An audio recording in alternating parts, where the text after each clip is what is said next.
और चलिए उनसे सवालों के सिलसिले की शुरुआत करते हैं।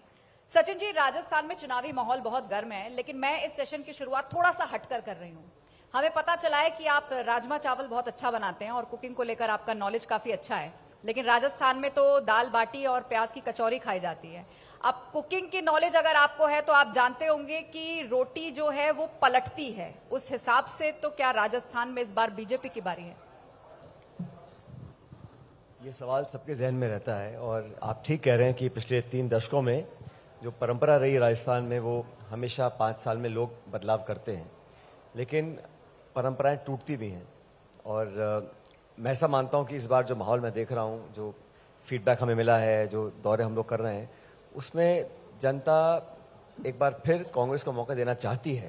देखो, अंतिम निर्णय तो जनता करेगी 25 तारीख को, लेकिन जो परसेप्शन बना है, जो माहौल बना है, जो देश में भी आज मैं देख रहा हूँ, कर्नाटक में हम लोग जीत कर आए हैं, हिमाचल में जीते हैं, अच्छा कैंपेन हमारा हो रहा है, मध्य प्रदेश में, छत्तीसगढ़ में खत्म हुआ है। तो ओवरऑल मुझे लग रहा है कि इस बार हम बड़े कॉन्फिडेंट हैं कि हम अच्छे बहुमत के साथ दोबारा सरकार रिपीट करेंगे। और केंद्र की सरकार को भी लोग गेज कर रहे हैं, देख रहे हैं। तो तमाम जो पहलू हैं उसको देखकर मैं आश्वस्त हूं कि कांग्रेस पार्टी यहां दोबारा मैंडेट ले सकती है। आप आश्वस्त हैं कि परंपरा टूटेगी और वापस गहलोत मतलब राजस्थान सरकार बनेगी कांग्रेस की? मेरी जितने लोगों से बात हुई है, खासतौर पर जो पायलट समर्थक लोग हैं, उनका ये कहना है कि थोड़ा सा पीछे 2018 में बहुत संघर्ष किया सचिन पायलट ने, लाठी भी खाई, आंदोलन भी चलाए, लेकिन उन्हें वो क्रेडिट नहीं मिला जो मिलना चाहिए था। तो सरकार भले ही रिपीट होगी, लेकिन क्या चेहरा बदलेगा? देखिए, भविष्य के गर्भ में क्या है कोई नहीं जानता, पहली बात। और हमारी कांग्रेस पार्टी की एक लॉन्ग स्टैंडिंग ट्रेडिशन है, और वो सिर्फ राजस्थान के लिए नहीं, हर राज्य में हम ऐसा ही करते हैं। हम लोग चुनाव लड़ते हैं और एक बार बहुमत अगर जनता देती है तो जो हमारे विधायक होते हैं उनसे राय लेने के बाद जो पार्टी की लीडरशिप है वो तय करती है कि किसको क्या जिम्मेदारी देनी है। तो फिलहाल हम सबका उद्देश्य यही है कि हम तीनों 5-4 राज्यों में कांग्रेस को बढ़त दिलाएं, हम लोग मेजोरिटी मार्क पर आए। उसके बाद ये निर्णय तब लिया जाएगा कि कौन क्या रोल अदा करता है। 2018 की आप बात कर रहे हैं, 18 में मैं पार्टी का अध्यक्ष था, हम चुनाव जीते और हम 21 विधायक रह गए थे पिछली बार। तो 21 से हम 5 गुना बढ़ के 100 का आंकड़ा हम लोगों ने छुआ, सरकार हमारी बनी। उस वक्त भी हम सभी विधायकों ने मिलकर निर्णय लिया था कि जो कांग्रेस अध्यक्ष हैं वो नियुक्त करेंगे कि कौन नेता बनेगा विधायक दल का। और मैं समझता हूँ ये कोई यूनिक नहीं है इस बार के लिए, या ये यूनिक नहीं है इस प्रदेश के लिए। हमेशा हर बार ऐसा ही होता है और इस बार भी ऐसे ही होगा चुनाव के बाद। सचिन जी, दिल्ली में एक बात की चर्चा बहुत जोरों पर रहती है और वो चर्चा ये चलती है कि बीते 5 सालों में यहाँ पर विपक्ष की भूमिका बीजेपी से ज्यादा सचिन पायलट ने निभाई है। क्या कहेंगे इस पर आप? देखिए, दिल्ली में क्या चर्चा मैं नहीं जानता हूँ, लेकिन राजस्थान में जो चर्चा है वो ये है कि राजस्थान में विपक्ष गायब रहा, उससे मेरा कोई लेना देना नहीं है। लेकिन 5 साल बीजेपी जो एक नेशनल पार्टी है, अगर 5 साल वो जनता की आवाज बनने की कोशिश करते विधानसभा के अंदर या विधानसभा के बाहर, और लोगों से एसोसिएट करते और एक जागरूक और एक एक्टिव ऑपोजिशन पार्टी के रूप में दिखते, तो शायद आज ये माहौल नहीं होता। क्योंकि मैं भी विपक्ष रहा हूं, मैं 2013 से 18 हम लोग विपक्ष में थे, हम सिर्फ 21 विधायक थे, लेकिन हम लोगों ने एक सिर्फ विरोध करने के लिए नहीं किया, लेकिन एक चेक एंड बैलेंस होता है लोकतंत्र में। अगर कोई गलत निर्णय है या कोई ऐसी नीति है जो जनता को नकारात्मक प्रभाव डालती है, उस पर अपनी बात को रखना, पब्लिक के जहन को समझना, उनके मस्तिष्क में अपनी एक छाप छोड़ना। और मैं तो मानता हूं कि कोई भी राजनीतिक कार्यकर्ता है, पॉलिटिकल वर्कर है, अगर उसको अपनी राजनीति मजबूत करनी है, आगे आना है, तो विपक्ष एक बहुत बेहतर समय होता है उस व्यक्ति को, उस नेता को अपनी बात रखने का, संघर्ष करने का, मेहनत करने का, जनता के बीच में जाने का। और मुझे लगता है कि बीजेपी ये काम करने में नाकाम रही, क्योंकि कहीं ना कहीं उनको लगता था कि 5 साल वेट करो, अपने आप जनता हमको वोट डाल देगी। तो कोई बहुत ज्यादा प्रभावी उन्होंने 5 साल तक एक्टिवली यहाँ जनता में काम नहीं किया। जहां तक आपने मेरी बात बोली है, ये बात सही है कि कुछ ऐसे इश्यूज हैं जो मैं समझता हूँ इंपॉर्टेंट हैं, क्योंकि हम जब विपक्ष में थे उन मुद्दों को लेकर हमने जनता को आश्वस्त किया था। और पब्लिक इश्यूज हैं अगर, तो उन एक पॉलिटिकल पार्टी में वो डायलॉग डिस्कशन होना चाहिए, उन बातों को हमें रखना चाहिए, ताकि सही समय पे सही निर्णय लेकर हम दोबारा पब्लिक के बीच में जाएं। जो इश्यूज मैंने उठाए उन सबको एआईसीसी ने, कांग्रेस लीडरशिप ने उसका संज्ञान लिया, उस पर कार्रवाई करी और हम जनता के बीच में जा रहे हैं। तो मुझे लग रहा है कि ये सब जो हुआ उससे पब्लिक में विश्वास पैदा हुआ कि हमारी कथनी और करनी में कोई अंतर नहीं है। इसे आप इत्तेफाक कहिए कि जितने लोगों से मैं मिली राजस्थान के अंदर वो आपको काफी पसंद करते थे, लेकिन एक चीज जो महसूस की उन तमाम लोगों ने भी कि पोस्टर में आने में पार्टी कहिए या आलाकमान का फैसला कहिए कि बहुत देर कर दी। चेहरा तो आपका आया नजर, लेकिन बहुत देर में। अब आप लोग ना कितने दिन पहले जयपुर आए हैं आप? 1 या 2 दिन पहले आप कितने लोगों से मिल रहे होंगे? लगातार हमारी टीम घूम। लेकिन मैं समझता हूँ ये पोस्टर पे फोटो छोटा बड़ा रंगीन ब्लैक एंड व्हाइट ये सब पब्लिक को फर्क नहीं पड़ता इन चीजों से। पब्लिक मैं समझता हूँ देश की जनता इतनी समझदार है और यहाँ के मतदाता इतने संवेदनशील हैं, बिना कहे वो सारी बातों को जानते हैं, पूरा आकलन करते हैं, नाप तोल के ठोक बजा के बताते हैं कि कौन नेता कार्यकर्ता कैसा है। तो ये हमारी पार्टी में ये एक परंपरा है कि हम लोग जब भी चुनाव लड़ते हैं मिलकर लड़ते हैं। ये बात सही है, जहाँ हम सरकार में होते हैं वहाँ जो सरकार को लीड करते हैं ऑब्वियसली जो सरकार का जो पब्लिसिटी होती है वो सरकार के नाम जाती है, लेकिन पार्टियां सरकार बनाती हैं, सरकारों से पार्टियां नहीं बनती हैं। तो पार्टी के अंदर ये निर्णय लिया है पार्टी ने कि हम सब मिलकर चुनाव लड़ेंगे, एकजुटता से लड़ेंगे और आज देश को जरूरत है एक मजबूत कांग्रेस की। कांग्रेस मजबूत कैसे होगी? कि हम राज्य के अलग अलग चुनाव जीतेंगे और इसलिए हमारा दायित्व बनता है सब लोगों का जो कांग्रेस पार्टी से संबंधित हैं कि हम लोग अलग अलग राज्यों में कांग्रेस पार्टी को विजय दिलाएं और ताकि जो अगला चुनाव लोकसभा का बड़ा अगले साल आने वाला है उसमें हम लोग सरकार बना सकें दिल्ली में। सचिन जी, आपने तस्वीरों की बात पर जवाब दिया तो उस सवाल को मैं पूरा कर देती हूँ, उसको पार्ट 2 समझिए। गहलोत जी ने एक आपके साथ तस्वीर सोशल मीडिया पर शेयर की है और लिखा है कि साथ जीत रहे हैं फिर से, कांग्रेस फिर से। इस तस्वीर की इनसाइड स्टोरी क्या है? तस्वीर सब कुछ बयां करती है, उसमें स्टोरी क्या पूछ रहे हो आप मेरे से? ट्वीट करनी पड़ी ना उनको। A picture is worth 1000 words. जो पिक्चर आप इतना उत्सुकता से देख रही हैं उसको पढ़ रही हैं, उस पिक्चर में सब कुछ है। हम मिलकर चुनाव लड़ रहे हैं, मिलकर कैंपेन कर रहे हैं, सिर्फ मैं और 2 नेता नहीं, 10, 15, 20, 50 जो भी हम लोग पार्टी के नेता राजस्थान के मिलकर काम कर रहे हैं, क्योंकि मैंने फिर कह रहा हूं पब्लिक उम्मीद करती है, एक्सपेक्ट करती है कि कांग्रेस एक बेहतर विकल्प बनकर सामने आए। और हम मजबूत कब होंगे? जब हम राज्यों में मजबूत होंगे। और जिस राज्य की हमको जिम्मेदारी दी है वहां पर हम पूरी मेहनत से काम कर रहे हैं, मिलकर कर रहे हैं और इसके अच्छे परिणाम भी आएंगे। तो प्रदेश में आपको क्या माहौल नजर आ रहा है? क्योंकि आप लगातार घूम भी रहे होंगे, देख भी रहे होंगे, फीडबैक आपको मिल रहा होगा। मुझे लग रहा है कि बीजेपी का कोई कैंपेन उठ नहीं पा रहा है। क्या कारण है वो मेरा काम नहीं ढूंढना, लेकिन हम लोगों ने जो प्रोग्राम्स दिए हैं, हम लोगों ने जो रोड मैप दिया है, जो गारंटीज दी हैं, जो वर्किंग है, और सरकार, संगठन, नेता, कार्यकर्ता मिलकर काम करें। मैं हमेशा कहता रहा और मुझे खुशी इस बात की कि इस बात को हमने इम्प्लीमेंट किया कि जिन लोगों ने पार्टी के लिए संघर्ष किया, जैसा आप खुद कह रहे थे, जिन्होंने धरने दिए, पद यात्राएं करी, लाठियां खाई, जेलों में गए, पब्लिक इश्यूज को लेकर, उन वर्कर्स को मान सम्मान। अरे हर वर्कर को आप पद नहीं दे सकते, पॉसिबल नहीं है, लेकिन हर कार्यकर्ता को हम उसकी भागीदारी सुनिश्चित करें, उसको मान सम्मान दें, उसको लगे कि मेरी सरकार है, मैं अगर मेरे पड़ोस में कुछ पब्लिक का कुछ काम है मैं करा सकता हूं। तो वो ताकत अगर कार्यकर्ता को मिलती है तो बूथ पे खड़ा होकर हमारे लिए संघर्ष करता है। तो ऐसे लोगों को अपने सरकार के कार्यकाल में हम लोग मान सम्मान देके उनको आगे बढ़ाएं और बहुत सारे कार्यकर्ताओं को पिछले कुछ महीनों में हमने वो मान सम्मान भी दिया, रिकग्निशन भी दिया, उससे पार्टी को फायदा मिला। बीजेपी का मुझे लगता है कि लगभग सारा प्रचार ब्लेम गेम पर है, मतलब आरोप लगाना, आलोचना करना, लेकिन आपका खुद का रोड मैप क्या है? आज बीजेपी ने कुछ अपना घोषणा पत्र टाइप अनाउंस किया है, लेकिन कोई ब्लूप्रिंट प्रदेश के लिए केंद्र की सरकार आपकी है तो कुछ जिम्मेदारी केंद्र सरकार की भी होती है राज्य के प्रति। उसमें आपने कितना प्रदेश को दिलाया है या राजस्थान को आपको क्या बेनिफिट दे के आप दिए हैं पिछले 9 सालों में या 5 किसान साल सम्मान में? निधि डबल कर दी है उन्होंने, कह रहे हैं 2.5 लाख रोजगार देंगे, 12वीं पास लड़कियों को स्कूटी, ये तो आज अनाउंस महिला कर रहे हैं ना। प्रमुख को 14,000। मैं पूछ रहा हूँ 9.5 साल से दिल्ली में केंद्र में भाजपा की पूर्ण बहुमत की सरकार है, 25 के 25 लोकसभा के सांसद बीजेपी की हैं 9.5 साल से। तो राजस्थान राज्य को केंद्र सरकार ने ऐसा क्या कोई बड़ी परियोजना, कोई स्पेशल स्टेट का स्टेटस या कोई बहुत बड़ा कारखाना या कोई बड़ी योजना ऐसा कुछ लगा नहीं मुझे किया है। और हम तो कई बार मांग रहे हैं, हमारी बहुत पुरानी मांग थी ERCP की, ईस्टर्न रीजन कैनाल प्रोजेक्ट, 13 जिलों को जोड़ती है पीने के पानी सिंचाई के लिए। वो प्रधानमंत्री जी ने घोषणा की थी उसकी, इतने साल हो गए उसको वो धरातल पर उतार नहीं पाए। तो ये भी लोग देख रहे हैं ना कि आपको जब मौका मिलता है आप करते नहीं है और जब चुनाव आते हैं तो फिर आप वही भाषण चालू कर देते हैं।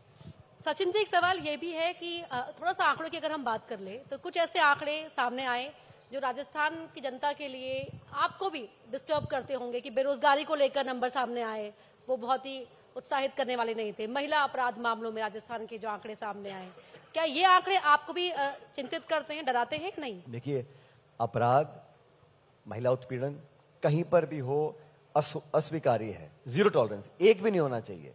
लेकिन राजस्थान में ये बात जरूर है कि हम लोगों ने FIRs को कंपलसरी कराया है। अगर कहीं कोई व्यक्ति पीड़ित है, दुखी है, परेशान है, तो वो जाके बाय लॉ इट्स कंपलसरी। कई राज्यों में उसको छुपाने के लिए, आंकड़े कम करने के लिए उसको नीचे कर देते हैं, और नेशनल क्राइम रिपोर्ट की जो रिपोर्ट्स आती है वो सब आंकड़ों के आधार पर होती है। मैं मानता हूं सरकार को गेज करना चाहिए, अगर कहीं दुष्कर्म होता है या कहीं उत्पीड़न होता है महिलाओं के साथ, उसके बाद सरकार, पुलिस प्रशासन कितनी जल्दी और कितनी तत्परता से अपराधियों को पकड़कर सजा दिलाती है। क्योंकि अपराध तो जहां पर भी है इस देश में होना ही नहीं चाहिए, लेकिन जहां तक दलित, आदिवासी, महिलाओं के साथ तो बिल्कुल ही अस्वीकार्य है, बिकॉज वो शोषित वर्ग होता है। उनको अगर हम संबल और ताकत नहीं दे पाएंगे तो हम अपना काम ढंग से नहीं कर रहे हैं। तो ये जो आंकड़े आप बता रहे हैं, ये हो सकता है ऊपर नीचे हों, लेकिन कम से कम इस प्रदेश में छुपाकर अपने आप को अच्छा बनाने की कोशिश नहीं की जा रही है। आप आंकड़े मध्य प्रदेश के देखिए, उत्तर प्रदेश के देखिए, वो और भी चौंकाने वाले होंगे। सचिन जी, पूरी दुनिया में इस वक्त युद्ध की चर्चा हो रही है, लेकिन राजस्थान के अंदर युद्ध विराम की चर्चा हो रही है, और ये सियासी युद्ध विराम आपके और अशोक गहलोत जी के बीच में चर्चा का विषय बना हुआ है। क्या ये सिर्फ 3 दिसंबर तक के लिए है? आप लोग युद्ध करते हैं, विराम करते हैं, अपने आप ही आप युद्ध डिक्लेयर कर देते हैं, सीजफायर कर देते हैं। हमारी पार्टी के अंदर एक प्लेटफॉर्म है, हमारे यहाँ एक अपनी बात रखने का एक परंपरा है, और मैं नहीं समझता हूँ कि हमारी लीडरशिप जो पार्टी की है, चाहे वो खड़गे साहब हैं, चाहे वो राहुल जी हैं या सोनिया गांधी जी हैं, हमने कभी किसी से बात करने में संकोच किया हो। मजबूती से अपनी बात को रखते हैं, और जैसा मैं बार बार कह रहा हूँ, आज देश को जरूरत है एक स्ट्रांग ऑपोजिशन की, एक बेहतर विकल्प की, और कांग्रेस को मजबूत करना हम सबकी सामूहिक जिम्मेदारी है। तो आज हमारा एक ही लक्ष्य है कि हम पार्टी को मजबूत करें, चारों पांचों स्टेट्स में सरकार कांग्रेस पार्टी की बने, ताकि 24 के चुनाव के लिए हम लोग मजबूती से आगे आ सकें। एक सवाल ये भी उठता है कि जो तमाम गारंटी की बात करती है कांग्रेस, या महिलाओं को भत्ता देने की बात करती है, या अलग अलग तरह के जो भत्ते की बात की जाती है, क्यों नहीं हम आवाम को सक्षम बनाने के लिए काम करते हैं, बजाय कि उन्हें हम इस तरह की स्कीम्स में उलझाएं? अच्छा, आपने अच्छा सवाल किया। तो जो 80 करोड़ लोगों को हम सब्सिडाइज खाना दे रहे हैं, वो रेवड़ी नहीं है। और अगर हम टैक्स पेयर्स का पैसा इस्तेमाल करते हैं किसी को स्कॉलरशिप देने में, किसी को वृद्ध आयु पेंशन देने में, या किसी गरीब की मदद करने में, पैसा जनता का है। सरकार पैसा कहाँ से लाती है? इनकम जो टैक्स देते हैं, जनता का पैसा है। उस पैसे का उपयोग हम पेंशन में, छात्रवृत्ति में, स्कॉलरशिप में, महिलाओं में, बुजुर्गों को मदद करने में करें, या तो वो कर सकते हैं, या लाखों करोड़ रुपया 2-3 उद्योगपतियों का माफ कर सकते हैं हम। तो मैं तो चाहूंगा कि उस पैसे का सदुपयोग यहाँ करें। समाज में अगर किसी महिला के गृहिणी के हाथ में पैसा आता है तो उसे क्या करेगी? वो महिला दाल, सब्जी, चावल, चाय पत्ती, खाना, चप्पल, जूते बच्चों के लेगी ना, तो उसे मार्केट में आएगा। और खरबों रुपए हम कुछ उद्योगपतियों को माफ कर देते हैं, उससे किसको लाभ मिलेगा? इसलिए सरकारों की प्रायोरिटीज होनी चाहिए। हाँ, फिस्कल मैनेजमेंट और अपनी आमदनी और आय के आधार पर हम योजनाएं करें। हम सिर्फ घोषणा कर दें और वो लागू ना हो तो जनता का विश्वास खत्म हो जाता है। तो बड़ा रिस्पॉन्सिबली हम लोगों को एज गवर्नमेंट अपनी बात रखनी चाहिए, और मैं मानता हूं हर सरकार को अधिकार है कि अपनी प्रायोरिटी सामने रखें।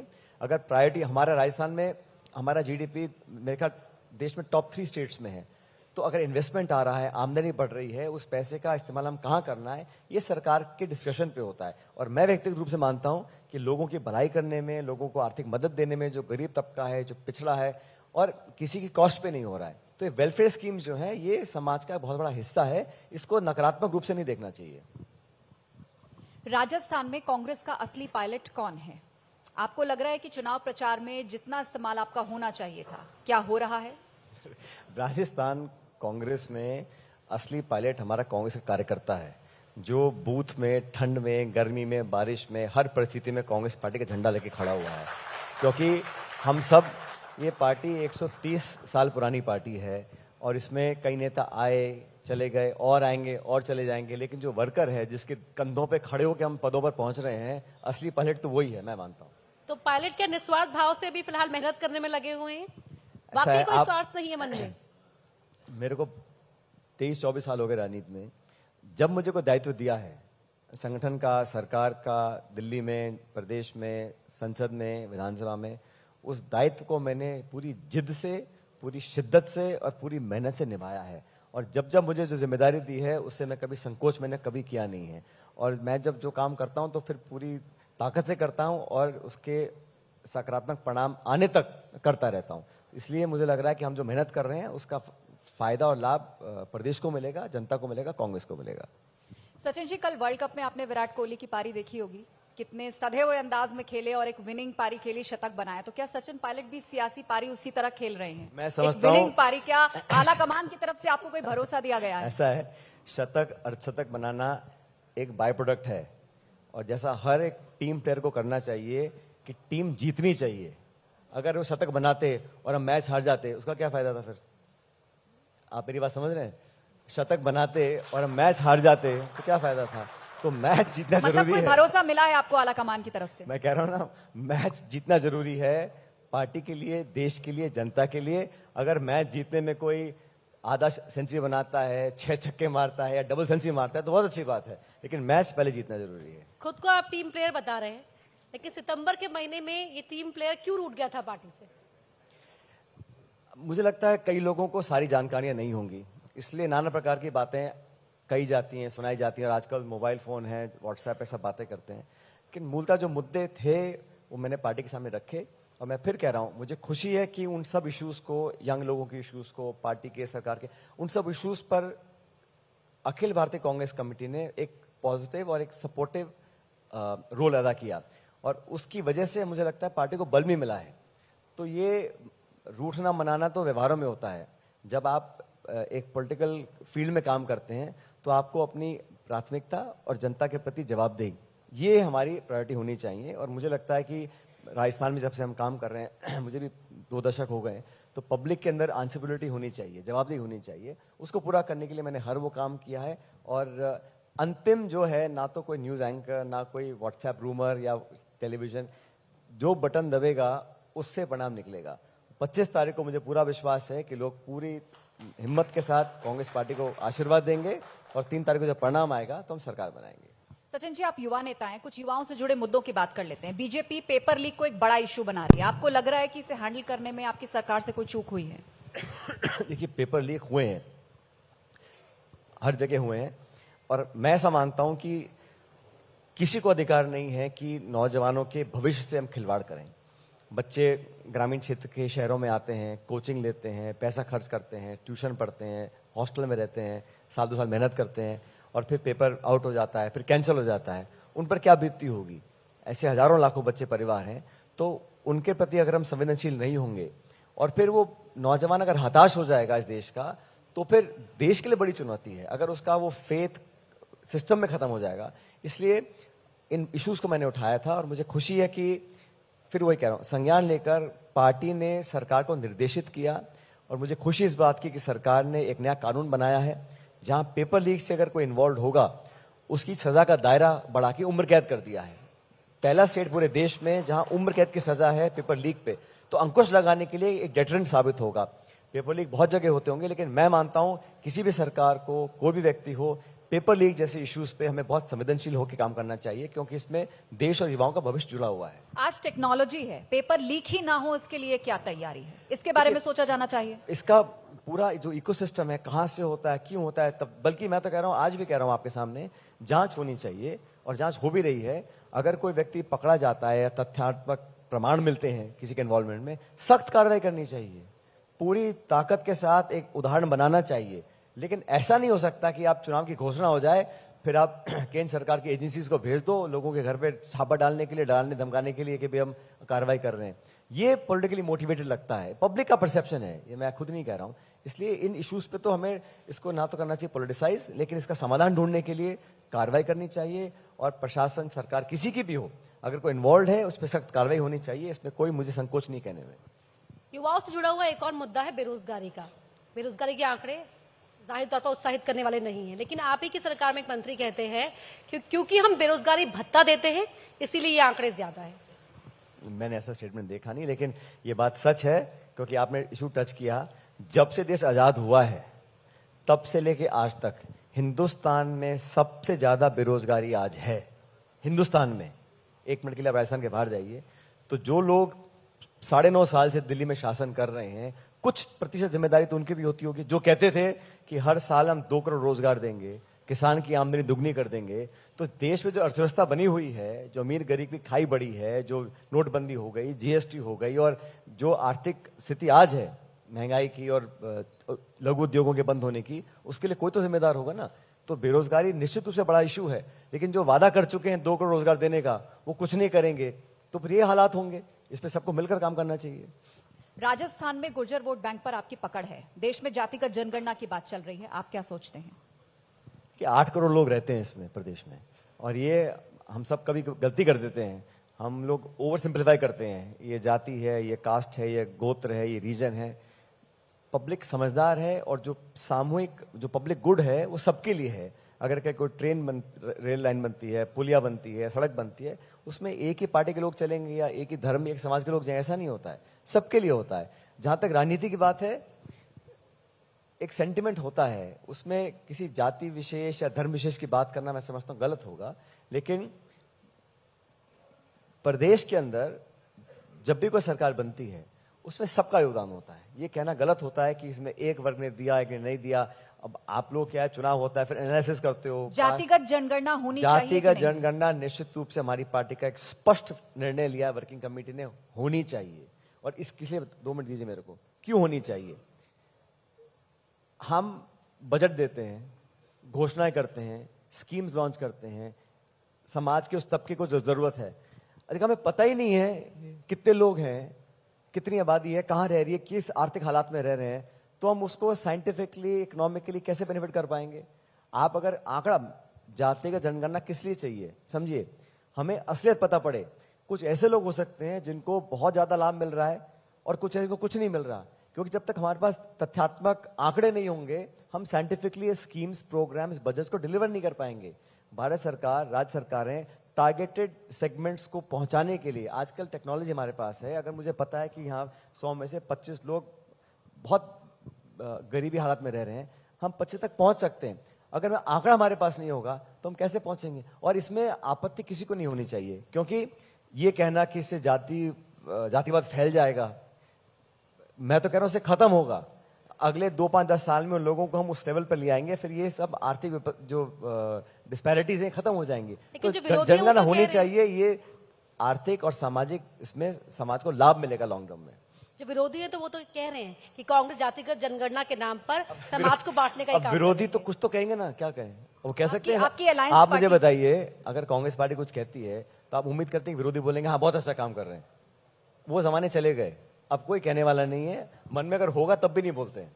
आपकी अलायंस पार्टी, समाजवादी पार्टी कह रही है कि आप जिस तरह अब जातिगत जनगणना की बात कर रहे हैं, आजादी के बाद सबसे ज्यादा सरकार तो आपने चलाई, इससे पहले क्यों नहीं है विचार आया? देखिए, हर दशक, हर युग में स्थितियां बदलती हैं। हमारी पहली चुनौतियां कुछ और थी। हम लोग पहले खाने का अनाज बाहर से मंगाया करते थे।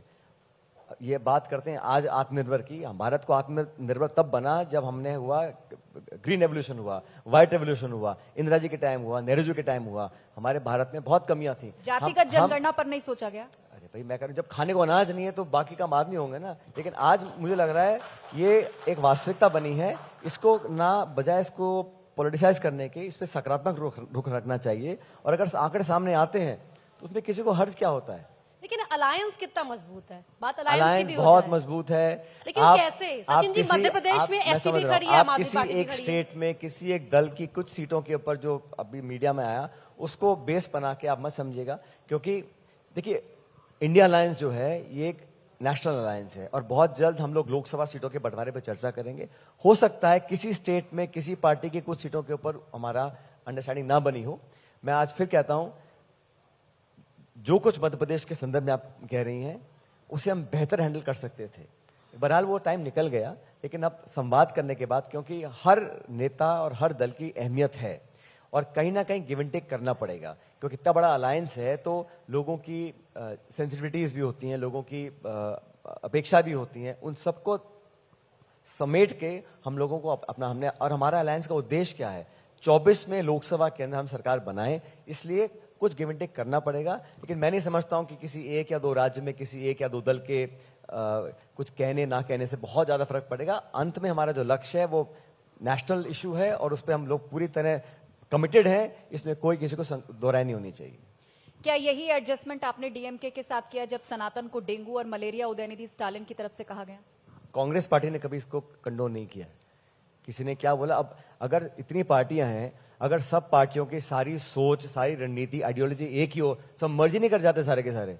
अलग अलग पार्टियां हैं, वो अपना बोल रहे हैं, हो सकता है मैं सहमत ना हूं उनकी बात से, लेकिन आप उसको हाईलाइट करके बोलना चाह रहे हैं। और मैं पूछूं आपसे, जो एनडीए अलायंस था वो कहां है आज? ना शिवसेना उसमें है, ना अकाली दल उसमें है, ना नीतीश कुमार उसमें है, ना पीडीपी उसके अंदर है, वो तो कोलैप्स ही कर गया। उस पर नहीं पूछेंगे आप लोग किसी ने स्टेटमेंट दिया उसका आप पूछ रहे बोलिए, हैं। आप जवाब दीजिए, हमने तो अरे सवाल किया है। आपका काम सवाल पूछने का, मेरा थोड़ी ना है। आपको मैंने पूछा, पूछना आप दीजिए ना चाहिए, जवाब। आपको पूछना चाहिए कि जो एनडीए इतना शक्तिशाली वाजपेयी जी के टाइम में था, आज वो दिखाई नहीं पड़ता है। आज उनको ये एक सवाल हम उनसे पूछेंगे इंडिया ना। अलायंस बनने के बाद कैसे कैसे 25-30 पार्टियों को जोड़ के फोटो खिंचवाई दिल्ली में कि एनडीए दोबारा पैदा हो गया। कभी मिशकल मांझी जी को लिया है, कभी किसी और को लिया है, जिनका कोई सांसद विधायक नहीं है। तो ये एक वास्तविकता है और ये घबराहट एनडीए के जहन में होना स्वाभाविक है। मैं उनसे पूरी सहानुभूति रखता हूं कि जब 65% वोट लाने वाली पार्टी इकट्ठी हो जाती हैं, तो निश्चित रूप से जो सत्ताधारी पार्टी है, 10 साल उनको भी हो गए, काम करके दिखाए नहीं, अब कितने नारे लगवाओगे, कितने भाषण दोगे, वही रिपीट करके लोग, अब कुछ चीजें बासी हो जाती हैं, बदलाव लोग चाहते हैं, तो जहन में डर आना कोई स्वाभाविक हो, बहुत बड़ी बात नहीं है। बदलाव की बात आपने की। 18 में एक तस्वीर सामने आई थी, राहुल गांधी ने ट्वीट की थी, राजस्थान को लेकर भी, एमपी और छत्तीसगढ़ को लेकर भी। राजस्थान की तस्वीर में अशोक गहलोत भी थे, सचिन पायलट भी थे। इस बार जब 3 तारीख को तस्वीर आएगी और अगर कांग्रेस के पक्ष में परिणाम रहते हैं, तो राहुल गांधी के साथ एक चेहरा होगा या 2 होंगे? ऐसा है, जब तस्वीर आएगी अपने आप देख लेना, लेकिन जो भी तस्वीर आएगी अच्छी तस्वीर आएगी, इतना कहना चाहता हूं। सचिन पायलट जी, आपकी सबसे ज्यादा बेहतर केमिस्ट्री किसके साथ है, राहुल गांधी या प्रियंका गांधी? मेरी सबसे बेहतर केमिस्ट्री कांग्रेस पार्टी के साथ है। 2024 के लिए जो विपक्षी अलायंस है, उसमें प्रधानमंत्री पद का चेहरा कौन होगा? कहा जा रहा है बहुत सारे दावेदार हैं, इसी पर बीजेपी आपको सवाल पूछ रही है कि कौन होगा, शरद पवार, राहुल गांधी, ममता बनर्जी, नीतीश कुमार? बीजेपी पूछ रही है, आप पूछ रहे हो? मैं उनकी तरफ से सवाल पूछ रही हूँ। हमने स्पष्ट कर दिया, हम पद के लिए लायक नहीं है। मत भूलिए, पद के लिए अगर झगड़ा करना होता तो कांग्रेस में तो सोनिया जी या राहुल जी में से कोई प्राइम मिनिस्टर बन सकता था 2004 में भी। 30 साल से कोई पद पे रहा नहीं। आज भी हमारे अलायंस पार्टनर्स ने सबने कहा कि पद बाद की बात है, पहले मुद्दे की बात करते हैं, आम जनता की बात करते हैं, लोगों को मन जीतते हैं, चुनाव जीतते हैं, फिर डिसाइड कर लेंगे पद कौन सा भागा जा रहा है। जब जीत जाएंगे आपस में बैठ के चर्चा कर लेंगे, कोई ना कोई बन जाएगा। एक आखिरी सवाल आपसे, पिछली बार वोट मार्जिन बहुत कम था, इस बार कांग्रेस का नारा है 156 के पार। आप क्या कहते हैं, कितनी सीटें आएंगी और देखिए, क्या रहेगा? मैं भविष्यवाणी नहीं करता हूं, मैं सिर्फ इतना जानता हूं, जो मैं आपको दे रहा हूं फीडबैक, वो मेरा एक एनालिसिस है, ये काल्पनिक नहीं है। ये एनालिसिस ये है कि 156 काल्पनिक है? लोग कांग्रेस के पक्ष में और हम अच्छे बड़े बहुमत के साथ सरकार बनाएंगे। बहुत बहुत शुक्रिया सचिन पायलट जी, इस मंच पर आने के लिए और तमाम सवालों के जवाब बेबाकी से देने के लिए। बहुत धन्यवाद आप। सचिन जी।